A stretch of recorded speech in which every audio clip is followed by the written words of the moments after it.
আমরা এসেছি এখন 500 বছর আগেকার বরুকচণ্ডী দাসের বাড়িতে।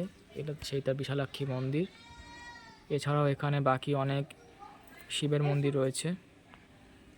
এখানে বছরের প্রায় প্রত্যেক দিনই এখানে ভিড় থাকে। এটা ঐতিহাসিক খুব সুন্দর অপরূপ কারুকার্য খচিত একটা জায়গা রয়েছে এখানটাতে। আমরা পেছনে দেখতে পাচ্ছি সেই বরুকচণ্ডী দাসের ভিটে, যেখানে তিনি রামেকে নিয়ে থাকতেন। এখানে দেখতে পাচ্ছি যে আরও পর্যটক এসেছেন, ওই যে কলকাতা থেকে এসেছেন একজন ব্যক্তি। খুব সুন্দর জায়গা, যে জায়গাটা মনোমুগ্ধকর। আপনারা চাইলে এখানে আসতে পারেন।